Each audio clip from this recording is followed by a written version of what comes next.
안녕하세요. 사연 읽어주는 남녀입니다. 회사를 다니다 보면 그중에 꼭 한 명씩 사람들을 힘들게 하는 사람들이 있다고 하죠. 그런데 그건 비단 회사에서만의 문제는 아닌 듯합니다. 바로 가정 문제인데요. 지금 보시는 그림 속 할머니 어때 보이시나요? 고집세고 독불장군의 보통 성격이 아니어 보이네요. 이 할머니가 대체 어떤 사연으로 사람들을 힘들게 한 것인지 함께 들어보시죠. 숙모, 모레 시간 비워야 하는 거 알죠? 얘가 몇 번을 말해. 삼촌 모시고 갈 테니 걱정 마. 예쁘게 하고 와야 돼요. 내가 시부모님께 얼마나 자랑 많이 했는데. 누가 들으면 내가 시집 가는 줄 알겠다. 왜 이렇게 호들갑이야? 호들갑은 나 드레스 보러 가야 해서 전화 끊어요. 모레 봐요. 조카가 또 전화를 걸어왔어요.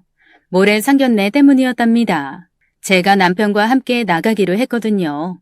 조카 상견례에 숙모란 사람이 나간다는 게 이상해 보일 수 있지만 전 그럴 자격이 있답니다. 제겐 조카이기도 하지만 자식이기도 한 아이기 때문이에요. 아주버님이 돌아가신 후 지들 엄마가 야반도주를 하는 통에 제가 두 아이들을 맡아서 길렀답니다. 그러니 제가 엄마 자격으로 참가해야 하는 거였어요. 그 조그맣던 게 벌써 이렇게 커서 시집을 간다고 하니 괜히 이상한 기분이 들더라고요. 기쁜 거야 말할 것도 없지만 그래도 이제 시집을 가게 되면 남의 집 사람이 되는 거니 좀 서운했달까요? 잠시만, 너 할머니한테는 말씀드렸니? 할머니요? 해야 돼요? 별로 안 내키는데. 네 기분 모르는 건 아닌데 그래도 집안 어른이시잖니. 할머니가 너희들을 어떻게 대했건 니들은 할도리는 지켜야지. 네 엄마도 그러라지 않디? 그러긴 했는데 알았어요. 일단 연락은 할게요. 저 진짜 가야 돼요. 목소리가 시큰둥하더라고요. 할머니 얘기가 나와서 그런 거였답니다. 조카가 할머니랑 사이가 많이 안 좋아요. 심성이 착한 놈인데도 할머니라면 치를 떠는 이유는 사실 전적으로 시어머니 탓이긴 합니다. 시어머니가 친손주인 조카들을 마치 주워온 자식 취급을 했거든요. 그것도 모자라 도둑질을 한 사람처럼 몰아붙이기까지 했으니 감정이 좋을 리 없었죠. 가는 말이 고와야 오는 말이 좋은 법이죠. 조카들이 그러는 게 충분히 이해가 갑니다. 그래도 지켜야 할 건 지키는 게 맞다고 생각해서 그런 거고요. 요즘에는 시어머니가 자기 잘못한 걸 알아서인지 예전 같지 않은 모습을 보이는 것도 한편으론 측은하다 싶기도 해요. 그래봐야 자기가 저지른 그 많은 잘못을 다 덮을 순 없겠지만요. 오늘은 조카들이 할머니와 척을 지게 된 이야기를 해드릴까 해요. 들어보시고 조언 좀 해주세요. 안녕하세요. 전 50대 후반으로 달려가고 있는 여자입니다. 남편과 둘이서 살고 있어요. 자식은 없어요. 남편이 그걸 원하지 않았거든요. 저희는 소위 말하는 딩크족이에요. 애 안 낳고 두 사람만 잘 사는 그런 거요. 처음 연애 시절 남편으로부터 그 이야기를 듣고 솔직히 좀 흔들렸어요. 먼저 결혼한 친구들로부터 들었던 이야기들이 있었거든요. 사랑이란 건 어느 시기가 되면 쉽게 마련이지만 자식은 아니라고요. 평생을 사랑할 수 있는 유일한 존재라고 그랬거든요. 기본적으로 여자에게 존재하는 모성애를 맛볼 수 없다는 게 걸렸어요. 그래서 남편과의 결혼을 망설였답니다. 그럼에도 결혼을 결심하게 된 건 역시 남편이 너무 좋았기 때문이겠죠. 그것만 제외한다면 남편은 제가 바라는 모든 것을 갖춘 남자였답니다. 여자들은 자신이 존경할 수 있는 남자를 남편으로 맞이하고 싶은 욕망이 있잖아요. 남편이 딱 그랬거든요. 약자를 배려할 줄 알고 자기 사람을 챙기기 위해서라면 무엇이든 다 하는 든든함. 남편에겐 그게 차고 넘쳤어요. 실제로 결혼 후 남편은 그를 몸소 입증해 보였답니다. 이런 말씀드리긴 좀 뭐하지만 제 시어머니가 진짜 그러시거든요. 드라마에서나 나오는 그런 분이세요. 부잣집에서 태어나 부유한 사업가를 남편으로 두고 평생을 살다 보니 원하는 거면 뭐든 가져야 하는 사람이었어요. 그게 자기 뜻대로 안 되면 무슨 수를 써서라도 상대를 압박하는 그런 분이셨어요. 특히 대를 이을 손자에 대한 욕심이 컸던 분이세요. 그런 분이셨으니 저희가 아이를 가지지 않겠다는 말을 했을 때 당연히 난리를 치셨답니다.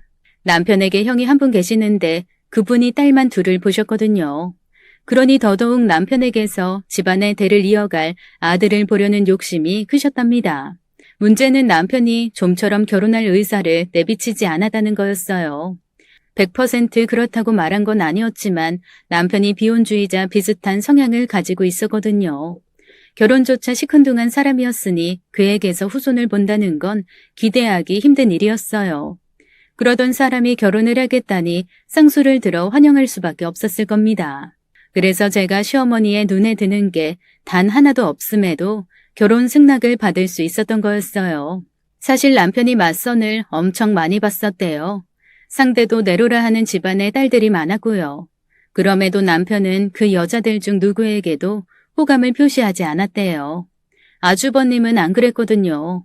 집안의 큰아들인 아주버님은 시어머니가 원하는 상대와 결혼을 했답니다. 자신의 집안보다 약간 처지는 그런 집의 딸이었어요. 왜 그런 거 있잖아요. 체면이란 게 있으니 너무 급떨어지는 집안과는 결혼은 못하겠고 그렇다고 너무 잘나가는 집안과 결혼을 하게 되면 자기 마음대로 며느리를 부릴 수 없을 거란 게 싫었던 거였죠.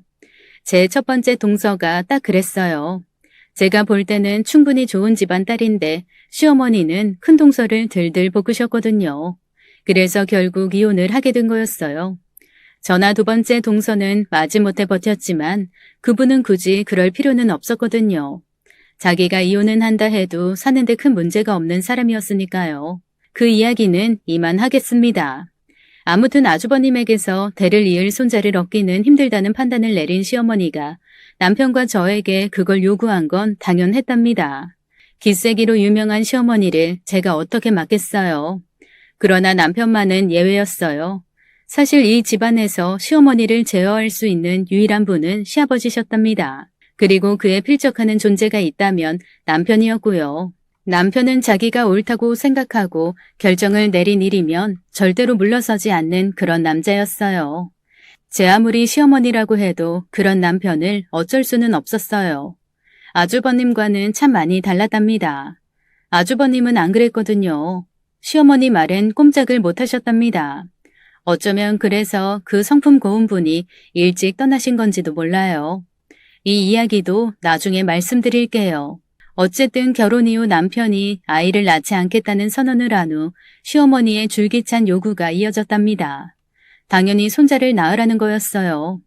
문제는 그 화살이 향한 곳이 저였다는 거였죠. 남편에게는 씨도 안 먹힐 거라는 걸 아셨으니 만만한 저를 향한 거였어요. 남편이 아주버님처럼 유약한 분이었다면 저 역시 견디지 못했을 거예요. 보나마나 큰동서처럼 이혼을 택할 수밖에 없었을 겁니다. 시어머니는 그 정도로 사람을 힘들게 하는 분이셨으니까요.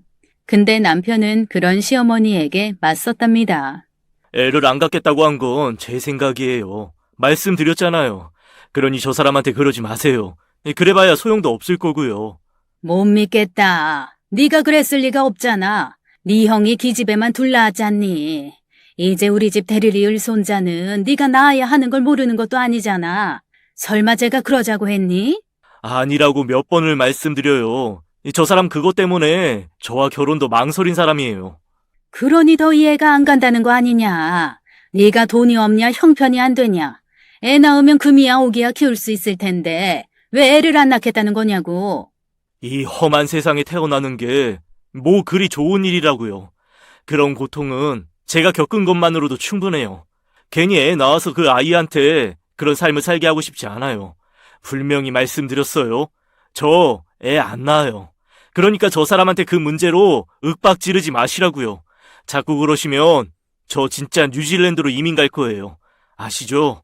저 한 번 가면 다시 안 돌아와요. 그걸 원하시면 계속 하시든가요. 그제야 시어머니가 입을 닫으시더군요.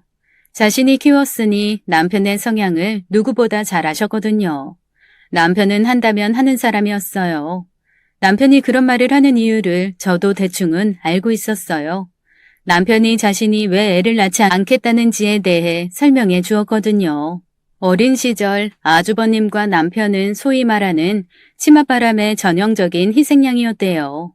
초등학교 시절부터 서울대 출신 가정교사를 들인 것은 물론이고 학원도 서너 개씩 다니며 제대로 놀아본 적이 한 번도 없을 정도로 힘든 환경에서 자랐답니다. 싫어도 참고 시어머니의 뜻을 따랐지만 나이가 들고부터는 더 이상 그럴 수 없다고 생각해 반항을 했던 남편이었어요. 물론 아주버님은 그러지 못하셨지만요. 그래도 중고등학교 때까진 어느 정도 남편을 제어했던 시어머니셨지만 남편이 대학을 가고 군대를 다녀오면서부터는 그러실 수가 없었답니다. 이제 자기 의지가 뚜렷해진 남편이 예전처럼 시어머니가 주문한 일들에 고분고분 따르지 않겠다고 했으니까요. 비로소 독립을 하게 된 셈이었죠. 그렇게 본다면 아주버님은 돌아가실 때까지 진짜 독립을 하지 못하신 거였어요. 결혼도 그랬고 이혼도 그랬었죠. 제가 결혼하기 5년 전 결혼하신 아주버님은 비록 자신의 의지가 아니었다고는 해도 큰동서에게 최선을 다하셨어요. 그 드센 시어머니의 간섭으로부터 형님을 지키기 위해 나름 노력도 하셨고요. 우유부단한 면은 있지만 워낙 성품이 어진 분이셨거든요. 그래서 자기 책임을 다하겠다는 생각이었지만 그래봐야 시어머니에겐 그저 귀여운 투정 정도였을 겁니다. 특히나 연이어 딸을 낳고 나니 아주버님도 힘에 부치셨을 거예요. 매번 아들 타령만 하던 시어머니의 기대를 충족시켜주지 못했으니 더 대항할 동력을 상실하신 거였죠. 남편에게도 그랬지만 아주버님의 실책 역시 동서인 형님에게 다 향했답니다. 그 발단이 된 게 제 결혼이었죠. 말씀드린 것처럼 남편이 애를 낳지 않겠다는 뜻을 확실히 밝힌 탓에 결국 대를 이을 책임은 다시 형님에게로 돌아갔거든요. 저야 자세히 알지 못하지만 거의 실험실의 쥐처럼 다루셨대요. 제가 결혼하고 형님과 연을 가진 게 2년 남짓이었어요. 그래봐야 만난 건 10대번이 전부였답니다. 참 예쁜 분이셨어요. 그런데 그 얼굴에 언제나 수심이 깃들어 있었답니다. 그 수심 모두는 시어머니로 인한 거란 걸 모를 리 없었죠. 그때 무슨 일 때문에 아주버님 내외와 식사를 한 적이 있었답니다. 고급 레스토랑에서 밥을 먹자마자 형님이 가방에서 뭔가를 꺼내더니 드시더라고요. 한약 같은 거였어요. 근데 그걸 드시면서 온갖 인상을 다 쓰시더라고요. 도대체 뭘까 했어요. 진짜 쓰신가 봐요. 어디 안 좋으신 건 아니죠? 안 좋은 데가 어딨겠어. 이거 어머니가 주신 거야. 매일 먹으라면서. 그렇구나. 그래도 몸에 좋은 거니까 먹으라신 거겠죠. 몸에 좋은 거? 그렇겠지. 이거 7.4야. 7.4요? 약초 같은 거예요? 약초? 아니, 뱀이야. 그 소리를 듣는 순간 구역질이 나대요. 도대체 그런 걸 왜 먹으라신 건지 궁금했답니다. 더 물어보려는데 남편이 다른 주제를 꺼내는 통에 그럴 수 없었답니다. 헤어지고 집에 오는 길에 남편이 말을 해주대요. 그거 애 잘 들어서라고 먹는 거야. 뱀이 애 임신과 무슨 관련이 있는 건지. 뭐 아무튼 진짜 우리 엄마 못 말린다니까. 내가 형수한테 너무 미안해. 우리가 애 안 낳겠다 그래서 엄마가 다시 형수를 독촉하고 있거든. 그것도 그래서 먹이시는 거고. 그래서 내가 이야기 막았어. 안 그래도 힘든 형수가 그걸 설명하다 보면 또 힘들어질 것 같아서. 그제야 알겠더군요. 저 대신 다시 형님이 타겟이 되었다는 걸. 그래도 그 정도가 다라고 생각했어요. 근데 그게 아니었어요. 시어머니는 뱀탕에 각종 한약을 먹이는 것도 모자라 수시로 형님을 불러들여 이 병원 저 병원에 가게 하셨답니다. 그러고도 애가 들어서지 않자 입에 담긴 힘든 여러 이야기들을 하셨고요. 그 과정이 정말로 수치스러웠다더라고요. 자기가 왜 이러고 살아야 하나 싶어 자괴감도 많이 들었다셨어요. 그중 가장 힘든 건 아주버님이 더 이상 자신의 방패 노릇을 못한다는 거였어요. 그래도 결혼 초반에는 자기가 할 수 있을 만큼은 그래주셨는데 딸 둘을 낳고 난 뒤에는 아주버님도 지쳤는지 그걸 그냥 보고만 있었대요. 그게 더 힘드셨던 거였죠. 결국 형님은 이혼을 택하는 걸로 사태를 마무리 지었어요. 전에 듣기로는 이혼할 즈음 형님이 몇 차례 시어머니에게 대들기까지 했다더라고요. 그런 걸 보고 있을 시어머니가 아니죠. 자기가 만만하게 부릴 목적으로 결혼시킨 사람이 반항하는 건 자기 계획에 없던 일이었을 테니까요. 그렇게 두 사람의 이해가 맞아떨어져 이혼을 했답니다. 동서한테는 미안하네. 험한 일 다 떠넘기고 가서. 우리 지향이, 지은이 데리고 가고 싶었는데 우리 애들 잘 부탁해. 정확한 건 모르지만 형님이 이혼을 허락받은 건 2번 다시 애들을 만나지 않겠다는 다짐을 한 때문이라더군요. 시어머니 눈에는 탐탁지 않은 손주들이라 해도 어쨌든 이 집안 핏줄을 다른 사람에게 떠넘길 수 없다는 때문이었답니다. 그리고 또 하나 형님한테 직접 들은 이야기인데요. 형님이 애를 낳지 않기 위해서 몰래 피임을 하셨대요. 얼마나 지긋지긋했으면 그랬을까요? 그렇게 형님은 지옥 탈출에 성공하셨답니다. 문제는 그로 인한 후폭풍을 제가 감수해야 했다는 거였어요. 저 형님이 4살 지향이와 3살 지은이를 부탁한다는 말을 단순한 의미로 해석했거든요. 근데 그 부탁이 단순한 인사치레가 아니었어요. 어차피 니들 애도 안 낳을 거라면서 그럴 거면 쟤들이나 봐주렴. 시어머니가 그런 속셈이셨는지는 몰랐어요. 당연히 남편이 이 일을 제기했어요. 그게 무슨 말씀이세요? 아예 양육을 하라고요? 그건 아닌 것 같아요. 남편은 저를 지킨다는 이유로 그렇게 말했지만 이전과는 달리 목소리에 힘이 빠진 상태였어요. 남편이 아이를 낳지 않겠다고는 했지만 그렇다고 아이를 싫어하는 건 아니었거든요. 특히 조카인 지향이와 지은이한테는 끔찍했어요. 첫 조카는 그렇다고 하잖아요. 그래도 저를 생각해서인지 끝까지 그것만은 안 된다고 해주었답니다. 참 고마운 사람이었어요. 덕분에 아이들은 시어머니가 고용한 베이비시터 손에서 자랐답니다. 물론 저도 손을 놓고 있진 않았어요. 수시로 찾아가 아이들이랑 시간을 보냈답니다. 저희 집에서 직접 키울 자신은 없었지만 그렇다고 해서 아무것도 모르는 그 아이들이 눈에 밟히지 않은 건 아니었으니까요. 그렇게 3년이 흘렀습니다. 시아버지가 4년간의 암투병을 뒤로하시고 별세하셨어요. 너무 젊은 나이셨죠. 게다가 며느리에겐 누구보다 자상한 분이시기도 했고요. 어쩌면 시어머니가 그렇게 손자 타령을 한 것도 시아버지 생전에 그 모습을 보여주고 싶었던 것인지도 모른다고 생각했어요. 사실 그런 건 아니었어요. 아무튼 시아버지가 돌아가시고 나자 회사를 운영할 책임은 아주버님에게로 돌아왔죠. 남편도 시아버지 회사에서 일을 했지만 어쨌든 장자는 아주버님이었으니까요. 그렇게 유약하던 아주버님이 한 회사의 대표 자리에 오르면서 조금 달라진 듯 보였어요. 시어머니 말이라면 무조건 법인 양 따르던 분이 조금씩 자신의 의견을 내시기도 했거든요. 자리가 사람을 만든다는 말이 괜히 있는 게 아니더라고요. 저도 그렇고 남편도 좀 놀랐답니다. 그러나 진짜 놀랄 일은 따로 있었어요. 아주버님이 결혼하고 싶다며 한 아가씨를 데려왔거든요. 무려 자기보다 10살이 어린 친구였어요. 시어머니에게 먼저 소개시켰나 봐요. 당연히 그래야 했죠. 놀라운 건 시어머니가 그 부탁을 받아들였다는 겁니다. 대충 전해 들은 걸로는 집안도 어려운 여자였다고 했거든요. 시어머니 성격에 그런 여자를 새로운 며느리로 받아들인다는 게 솔직히 이해가 안 갔어요. 그러나 더 이해가 안 갔던 건 아주버님과 그 여자였어요. 그 생각을 굳힌 게 아주버님이 결혼하고 싶다는 여자를 만난 자리에서였답니다. 너 효진이니? 네가 여기 왜? 미안해 언니. 언니한테는 미리 말하고 싶었는데 용기가 안 났어. 언니가 반대할까 봐. 살다 보면 놀랄 일이 한둘이 아니라는 걸 모르진 않지만 맹세코 평생을 살면서 그때보다 더 놀란 때는 없었어요. 아주버님이 결혼하겠다고 데려온 여자가 제 이중 육촌인 효진이었거든요. 엄마의 사촌 동생이던 삼촌의 딸인 효진이는 저랑 그렇게까지 가까운 사이는 아니었어요. 그래도 집안 잔치에서는 가끔 보던 친구였답니다. 삼촌이 사업에 실패하면서 참 힘겹게 산다는 소리를 들었지만 그런 친구를 이런 자리에서 만날 거라고는 꿈에도 생각해 본 적이 없었답니다. 아주버님, 이게 어떻게 된 거예요? 왜 효진이가 다니던 회사가 우리 거래처 중 하나였나 봐요. 우연히 그 과정에서 만나게 됐고 어쩌다 보니 연애를 하게 됐답니다. 그래도 결혼은 생각지 않았는데 사람 인연이 이상하게 꼬인 거였어요. 결국 망설이는 아주버님에게 효진이가 먼저 결혼하자고 그랬다지 뭡니까. 자세한 말은 안 했지만 어느 정도는 짐작이 갔어요.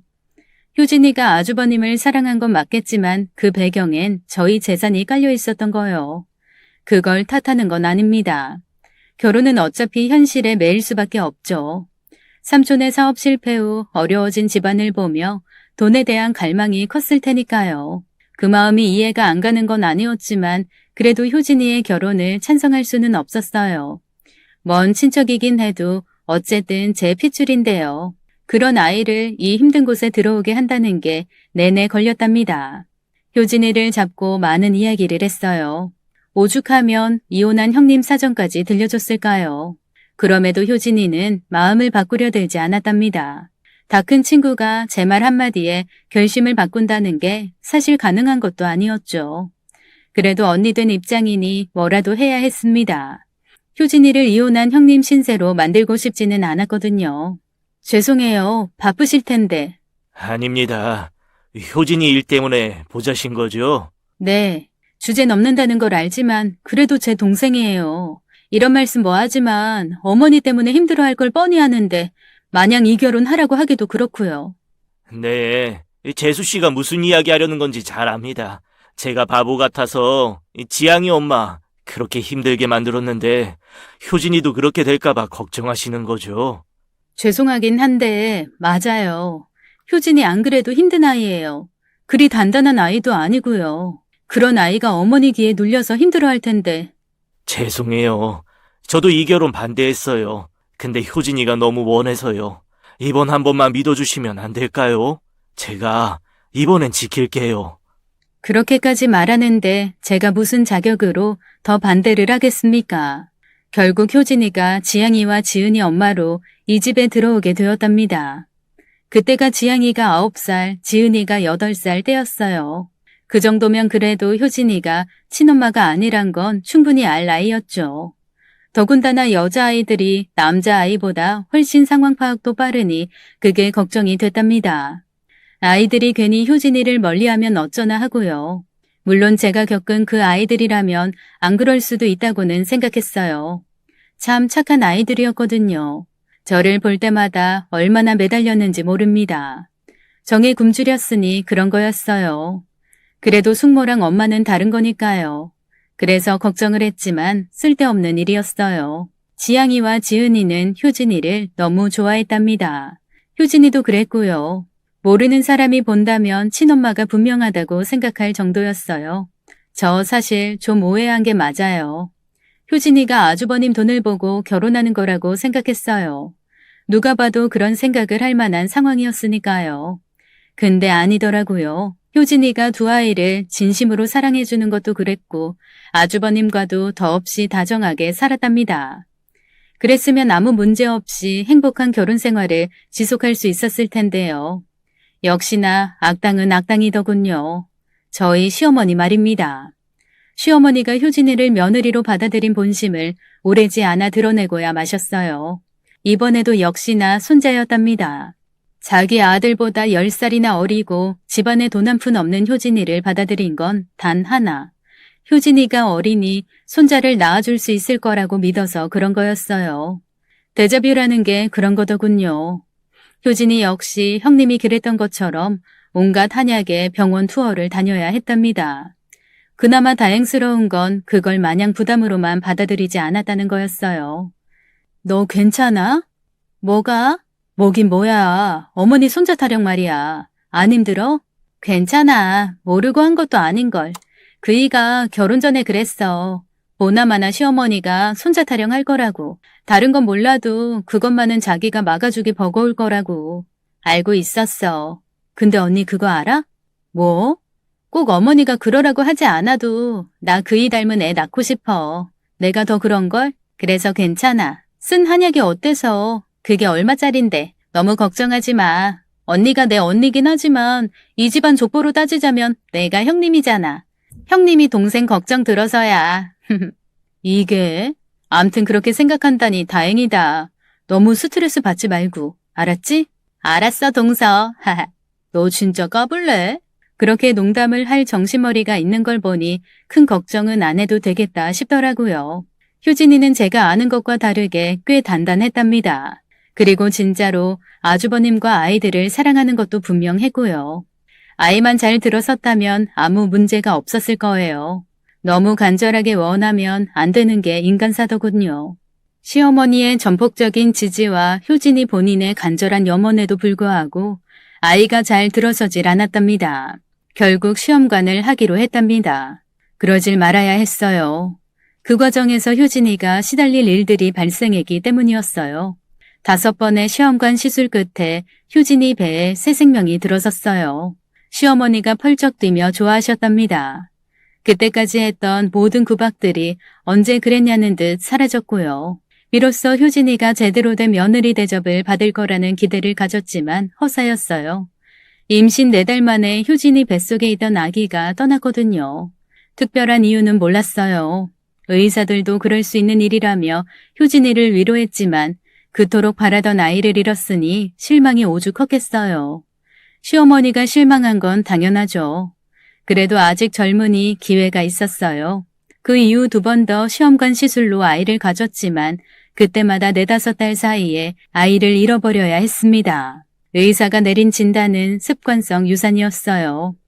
여러 원인들이 존재하기는 하지만 정확히 무엇 때문인지는 모른다더군요. 중요한 건 누구의 탓도 아니라는 거였습니다.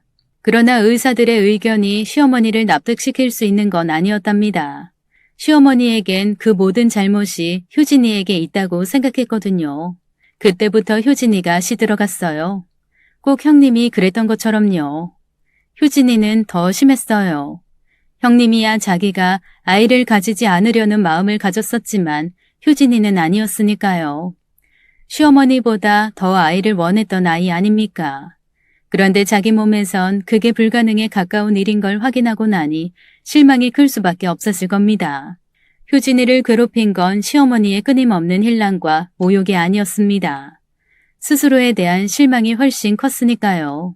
나중에 전해 듣기로는 심각한 우울증에 죽으려고까지 했다고 그러더군요. 전 몰랐습니다. 막연히 힘들 거라고만 생각했거든요. 효진이가 그런 말을 해준 적이 없으니 알 수가 없었죠. 그 와중에도 효진이는 2 아이 양육에 최선을 다한 것만은 확실했어요. 그럴 수밖에 없었어요. 그게 자신을 살아있게 만드는 유일한 길이었거든요. 시어머니가 아무리 뭐라 해도 참아야만 했어. 비록 내가 원했던 아이를 가질 수는 없었지만 내겐 이미 아이들이 있었으니까. 지양이와 지은이가 날 얼마나 많이 위로해줬는지 몰라. 그래서 어머니가 나보고 남편 잡아먹은 년이라고 그래도 참을 수 있었어. 계속 그래야 했는데 안 됐어. 머리로는 가능했는데 마음이 안 되더라고.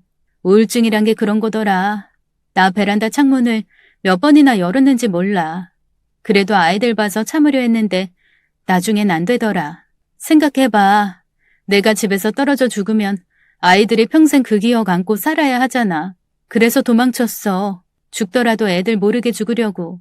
결국 8년 만에 효진이가 집을 나가고 말았습니다. 시어머니는 효진이가 남자랑 눈이 맞아서 도망간 거라고 했지만 그건 사실이 아니었어요. 효진이는 정말 죽을 것 같은 고통을 견디지 못해 떠난 거였죠. 그럴 수밖에 없었어요. 완벽하지는 않지만 그래도 바람막이 노릇을 해주었던 아주버님이 급작스런 심장마비로 세상을 떴거든요. 그리고 나니 시어머니가 온갖 저주에 가까운 말들을 효진이에게 뱉어냈답니다. 그게 결혼하고 6년 만의 일이었어요. 안 그래도 우울증으로 남모르게 고생하던 효진이를 위로는 해주지 못할 망정 그 아이에게 온갖 끔찍한 말을 한풀이하듯 뱉어냈으니 더는 참지 못했답니다. 저한테라도 말을 해주었다면 제가 어떻게든 해봤을 텐데 그 멍청한 것은 제게도 아무런 말을 하지 않았습니다. 혼자서 속만 앓다 떠나버렸어요. 시어머니가 남자랑 눈 맞아 도망쳤다고 했지만 그게 아니란 건 누구나 알고 있었어요. 다만 효진이가 그렇게 힘든 걸 몰랐다는 게 두고두고 미안할 일이었답니다. 사실 시어머니는 그걸 반겼을 겁니다. 아들의 재산이 달갑지 않은 며느리에게 넘어가는 걸 원하지 않았으니까요. 어찌 보면 시어머니도 효진이도 자기에게 가장 바람직한 선택점이었을지도 모르겠네요. 그러나 아닌 사람도 있었어요. 바로 지양이와 지은이었어요. 고등학교에 갓 진학한 2 아이가 아빠도 엄마도 없는 아이가 되었으니까요. 2 아이들에겐 엄청난 충격이었을 겁니다. 물론 더 이상 베이비시터가 필요한 나이는 아니었지만 그래도 누군가는 그 아이들을 돌봐야 했어요. 그럴 수 있는 사람은 물론 저밖에 없었고요. 그럼에도 아무도 제게 그 말을 하지 못했답니다. 시어머니는 이전 경험이 있어서인지 말을 꺼내지 못했답니다. 보나마나 남편이 펄쩍 들 걸 아니까요. 남편은 저를 배려해서인지 그런 말을 꺼내지 못했고요. 그러는 사이 아이들은 시들어갈 게 뻔했는데 말이죠. 결국 제가 나섰습니다. 쉽지 않을 거야. 애들 이제 사춘기일 테고 자기 마음에도 없는 소리 심심치 않게 할 거야. 당신을 좋아하는 것과는 별개로 그럴 거란 소리야. 그럴 때마다 당신 마음 다칠 거고 이해해준 건 고맙지만 안 되는 일 아니까. 알아. 그래도 저렇게 애들을 방치할 순 없잖아. 아주버님도 안 계신 애들이야. 게다가 한두 번도 아니잖아. 형님 프랑스에 가신 후 연락 안 되는 것도 사실이고 효진이도 없는데 애들만 놓아둘 순 없잖아. 사람 쓰면 되지. 그리고 당신이 예전처럼 왔다 갔다 하면서 애들 봐주면 되고. 자기 말대로 애들이 이제 사춘기야. 사춘기 시절을 제대로 못 보내면 지향이 지은이 엇나갈 수도 있어. 걱정 마. 당신도 알잖아. 애들 착해. 가끔 서운한 말 들어도 그게 애들 본심 아니란 거 모르지도 않고. 내가 키울게. 그러자 우리. 결국 두 아이를 우리 집으로 데려오게 됐습니다. 그렇게 제게 진짜 자식이 생겼어요. 네, 남편 예상대로 초반에 많이 부딪혔어요. 아무리 착한 애들이라고 해도 2번씩이나 엄마에게 버림을 받았다는 생각 때문인지 수시로 날선 모습을 보여줬거든요. 그래도 각오한 일이니 대범하게 넘길 수 있었어요. 물론 애들 잠들고 난 늦은 밤 남몰래 눈물을 훔쳐야 했지만요. 우리가 완벽한 가족으로 엮어진 건 애들이 대학 들어갈 무렵쯤이었어요. 다들 질풍노도의 시기를 거치고 나니 제 마음을 이해해 주려고 했었답니다. 그렇게 대학을 졸업하고 차례차례 남편의 회사에 입사했어요. 아주버님이 돌아가시고 난 뒤 남편이 대표 자리에 올랐답니다. 사실 능력만 놓고 보면 아주버님보다 남편이 훨씬 뛰어난 게 사실이었어요. 그래서 처음에 아주버님이 시아버지 뒤를 이을 때도 회사 안팎에서 다른 소리들이 많았답니다. 아주버님이 아닌 남편이 회사를 물려받아야 한다는 소리 말입니다. 당연히 남편이 그런 불만들을 잠재웠어요. 자기가 열심히 아주버님을 보필하면 충분히 회사는 굴러갈 거라고요. 실제로 그랬답니다. 그래도 남편이 대표에 오르니 더 발전한 건 사실이었어요. 남편은 참 열심이었어요. 기존의 범주에 안주하기보다는 쉼없이 새로운 사업안을 제시했답니다. 단순히 매출 규모만 따져도 시아버지가 계시던 때에 2배 가까이 올랐을 정도로 회사는 탄탄대로에 접어들었죠. 그렇게 계속 이어졌다면 아무런 문제가 없었을 겁니다. 근데 그러질 못했어요. 남편의 머리에 종양이 자라고 있다는 걸 알았기 때문이었어요. 악성은 아니에요. 문제는 종양이 위치한 곳이죠. 수술하기엔 너무 위험한 곳이라서요.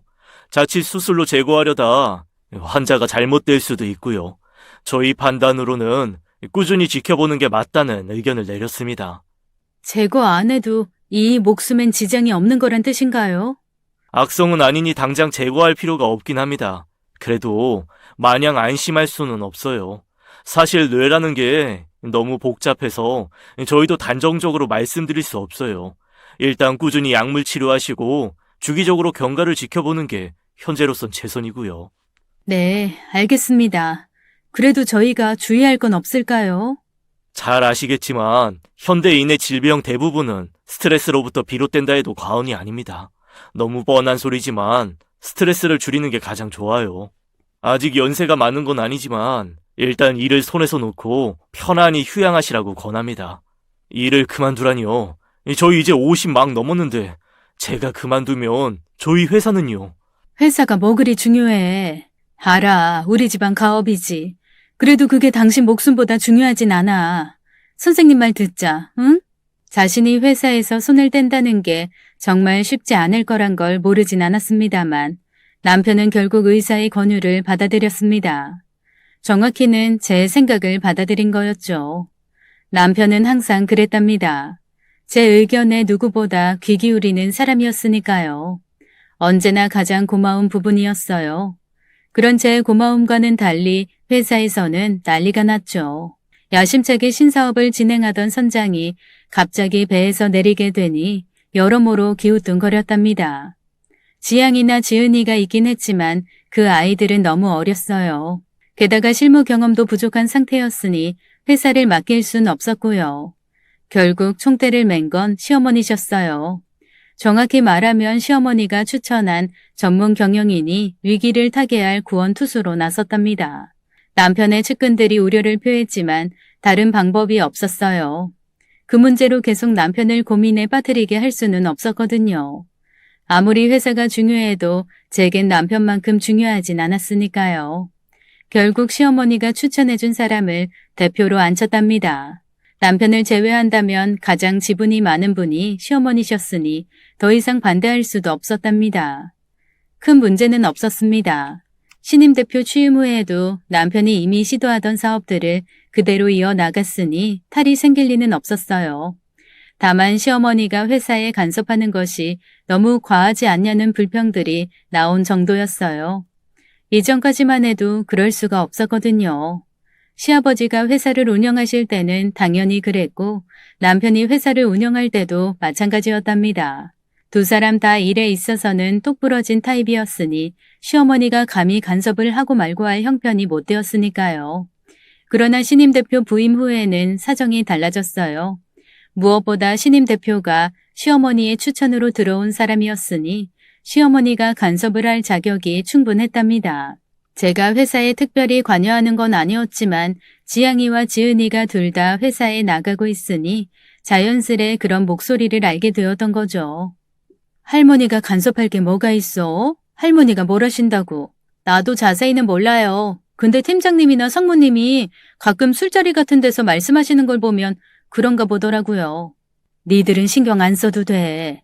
니들은 맡은 자리에서 열심히 일하면 되는 거지. 일하는 건 힘들지 않지? 힘들어요. 그래도 우리 회사니 더 열심히 하려고 해요. 그래. 네 삼촌도 당분간은 회사 신경 못 쓸 테니까 니들이 더 열심히 해야 한다.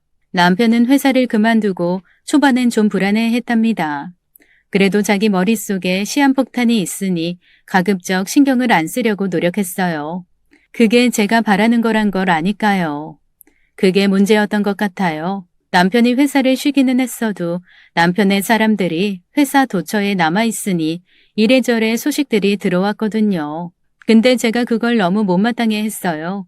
스트레스를 안 받으려고 회사를 그만둔 건데 사람들이 그걸 방해했으니까요. 그래서 제가 그런 일을 접할 때마다 남편의 부하 직원들을 붙잡고 시시콜콜 잔소리를 했답니다. 오죽하면 제가 남편 핸드폰을 뒤지기까지 했을까요? 그런 일이 반복되자 직원들도 점차 남편에게 소식을 알리는 걸 접었답니다. 아마 신임 대표라는 사람도 그런 분위기를 읽었지 싶어요. 초반엔 자기 행보가 남편에게 파악되는 것 같으니 조심스레 움직였지만 어느 순간부터 그게 아니라는 걸 알면서부터 독자적으로 행동을 했답니다. 그때부터 직원들의 불만이 커져갔고요. 그래도 그런 일을 할 줄은 몰랐습니다. 신임 대표라는 작자가 저희 회사를 횟감처럼 난도질에 팔아넘기려고 궁리를 했답니다. 거기엔 시어머니의 입김도 들어갔고요. 사실 시어머니도 변명할 거리가 없던 건 아니었답니다. 평생 돈이 부족해 본 적이 없는 사람이셨어요. 그러니 회사가 있건 없건 그게 중요한 건 아니었죠. 게다가 회사 덕에 남편과 자식들이 다 잘못된 건지도 모른다고 생각하셨답니다. 회사를 운영하며 스트레스를 받아서 그렇게 된 거라고요. 지긋지긋했었던 걸까요? 아무리 그래도 시아버지와 두 자식이 청춘을 바쳐 만든 회사를 그런 식으로 팔아넘길 생각을 한 건 너무 심했어요.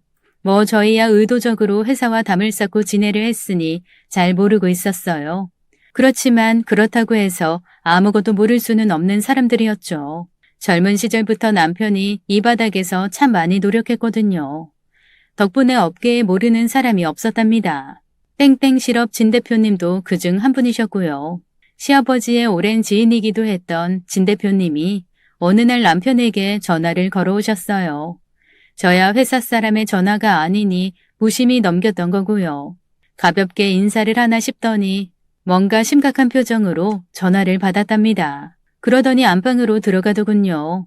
제가 들으면 안 되는 이야기처럼요. 꽤 오랜 시간 통화를 했던 기억이 나요. 방에서 나온 남편의 표정이 심각한 걸 보아선 좋은 일은 아니지 싶더라고요. 무슨 일인데? 뭐 안 좋은 일이라도 있어? 그런 일 없어. 그냥 오랜만에 통화하다 보니 이런저런 할 이야기가 많았어. 저녁 먹자. 오늘 뭐 먹을까? 아무 일 아니라는 듯 넘어갔지만 뭔가 있는 눈치였답니다. 그래도 남편이 말을 안 하니 제가 계속 물을 수는 없었어요. 남편이 이야기를 안 하는 거면 그럴 만한 이유가 있는 거라는 걸 살면서 알고 있었으니 저도 딱히 더 안 물었던 거였어요. 그래도 이야기를 해줬으면 제가 그렇게까지 놀라지는 않았을 겁니다. 그걸로 남편한테 꽤나 투정을 부렸어요. 그날 이후 남편의 외출이 잦아졌어요. 종양 발견 후 한동안 줄었던 외출이었죠. 대부분은 그냥 지인들을 만난다고 그랬답니다. 병원에서도 무리하지 않는 선에서 외부 활동을 해도 된다고 그랬거든요. 그래도 걱정이 안 될 수는 없었답니다. 자식도 없는 제게 남편은 모든 것에 다름없었거든요. 그런 사람을 조금이라도 위험하게 할 일을 막는 게 제 의무였으니까요. 투정하듯 남편의 외출을 말리고자 했지만 그럴 수 없었답니다. 그만큼 심각한 일이었거든요. 글쎄 큰 조카 지양이가 저희 회사에서 사원을 걸고 개발하고 있는 신기술을 빼돌리려 했다지 뭡니까. 이미 투입된 연구비만 해도 어마무시한 그 기술은 거의 개발이 완료됐다고 들었거든요. 솔직히 믿을 수가 없었습니다. 지양이가 뭐가 아쉬워 그런 짓을 하겠습니까? 그런데 사실이라더군요. 시어머니와 신임 대표가 저희 집을 찾아왔거든요. 사장님, 일단 제 선에서 막아놓고는 있지만 이거 그대로 좌시할 수 없는 문제입니다. 강 여사님께서도 이번만은 용서할 수 없다는 입장이시고요. 어떻게 하면 좋겠습니까? 어쩌긴 뭘 어째. 내가 처음부터 마음에 안 들었어. 이래서 계집애는 키워봐야 소용없다는 거지. 대체 얼마를 받겠다고 그러는 건지. 확실합니까? 증거는 있고요. 증거야 많죠. 일단 지양씨 컴퓨터에서 관련 내용 보낸 메일도 확인했고요. 중국 업체랑 미팅한 것도 확인 가능해요. 다행히 저희 감사팀에서 일찍 발견했으니 다행이지. 안 그랬으면 저희 진짜 큰일 났을 겁니다. 남편의 얼굴이 어느 때보다 심각해졌답니다. 그럴 수밖에 없었죠. 저희에겐 조카이기도 했지만 동시에 10년 이상 기른 자식이나 마찬가지인 애였으니까요.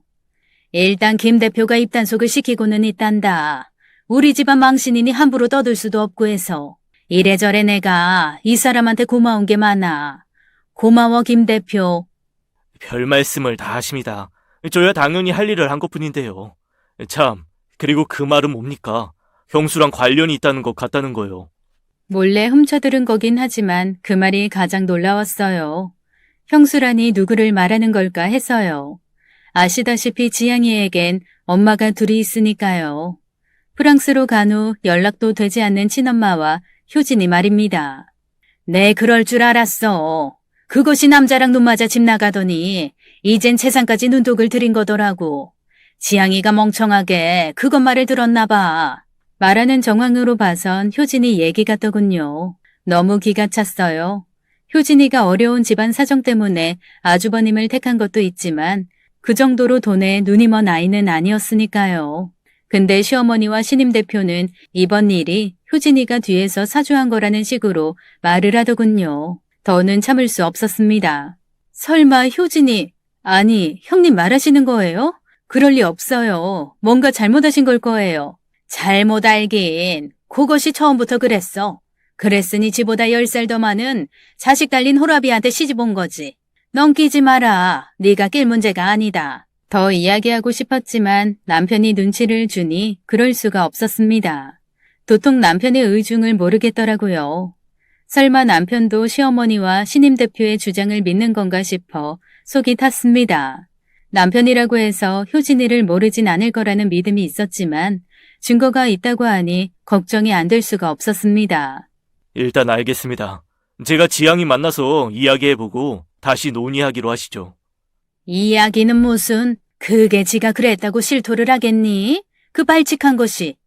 어머니, 남편의 표정이 변하자 시어머니도 한 걸음 물러서는 눈치셨어요. 그래도 지양이와 효진이를 처벌하겠다는 의사를 물리시지는 않으셨답니다. 아무튼 두 사람 절대 용서 못한다. 아무리 가족이라고 해도 죄를 지었으면 벌을 받아야지. 내 말 명심해라. 그렇게 두 사람이 떠났답니다. 당신 어머니 말 믿는 거 아니지? 지영이가 그럴 애가 아니라는 거 잘 알잖아. 그리고 효진이라니. 효진이가 어디 그럴 애야? 모르지. 엄마가 워낙 형수랑 지양이를 안 좋게 봐왔으니 반발심에서 그런 일을 한 건지. 여보, 암튼 기다려봐. 내가 나름 알아보고 있으니 어떻게든 결론이 날 거야. 저녁에 집으로 들어온 지영이를 남편이 불렀답니다. 저도 끼고 싶었는데 남편이 막더군요. 둘이서 편하게 이야기를 해야 된다는 이유였어요. 거의 1시간 가까이 이야기를 하고 나온 지양이의 얼굴이 참 안 돼 보였어요. 지양아, 아니지? 숙모, 지금은 말고요. 나중에 말씀드릴게요. 그러고 자기 방으로 들어갔답니다. 일이 어떻게 돌아가는지를 모르니 제 속이 말이 아니었어요. 아니라고 믿고 싶었지만 심각해진 남편과 지양이를 보니 시어머니의 말이 사실일지도 모른다는 생각이 들더군요. 그렇게 며칠이 흘렀어요. 남편이 나갈 준비를 하더군요. 그 며칠간 남편 전화가 불이 났답니다.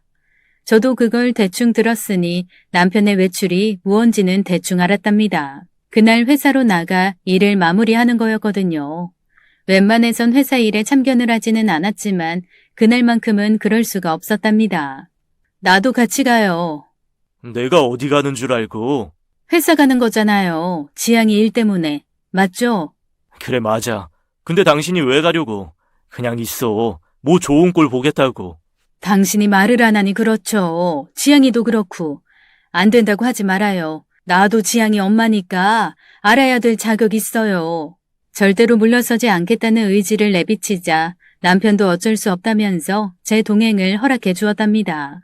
회사로 향하는 차 안에는 정막만 흘렀죠.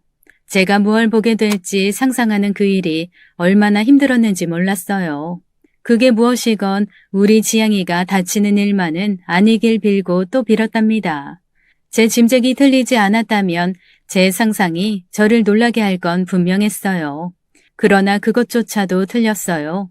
제가 본 건 저를 수백 번 놀라게 할 만큼 충격적인 일이었거든요. 남편을 따라 들어간 대표실엔 이미 지양이가 와 있더군요. 사건의 당사자니 당연히 그래야 했을 겁니다. 신임 대표와 시어머니도 와 계셨어요. 다들 남편이 오기만을 기다린 눈치였어요. 남편이 들어가자마자 입을 열었습니다. 다들 와 계셨네요. 그럼 시작하죠. 지양아, 너 삼촌한테 거짓 없이 말해야 한다. 네, 네가 신기술 개발 파일 빼돌린 게 맞니? 네. 겉 봐라. 내 말이 맞지? 저것이 돈에 눈이 뒤집혔다니까. 네 엄마가 시킨 것도 맞지? 어머니 잠시만요. 일단은 제가 먼저 말하고요. 시어머니가 입을 다무시긴 했지만 표정에 한껏 기고만장함이 묻어나왔어요. 그거 개발하느라 우리가 얼마나 많은 시간과 비용을 투자했는지 잘 알 거다. 그런데 그걸 빼돌렸으니 책임은 져야 할 거야. 그럴 각오는 되어 있는 거지? 네, 진짜였습니다. 진짜로 우리 지양이가 그런 일을 저질렀더군요. 온몸에 힘이 쭉 빠지는 기분이었어요. 아무리 남편이 지양이를 예뻐한다 해도 성격상 그런 것까지 용서할 사람은 아니었습니다. 이 회사를 누구보다 아끼고 사랑하는 사람이었으니까요. 그런 사람이니 회사에 해를 끼친 지양이를 용서할 리가 없었답니다. 할머니 말대로라면 그걸 시킨 게 네 엄마. 그러니까 효진 형수라는 건데 그것도 맞니? 네, 진짜 놀랐답니다. 효진이가 그런 일을 시킨 게 사실이라고 그랬으니까요. 사실 저 효진이랑 연락하고 지냈어요. 효진이가 남자를 만나 집을 도망간 게 아니거든요. 우울증이 극에 달해 자살 충동을 이기지 못하고 있다는 걸 마지막 순간 제게 말했답니다.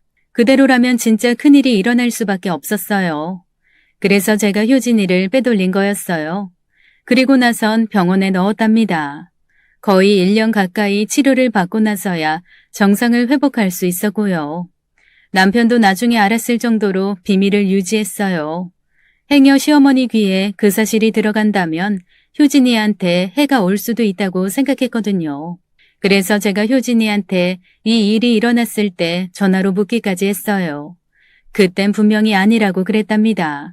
근데 지양이는 효진이가 시킨 일이라고 했으니 제가 안 놀랄 수가 없었어요.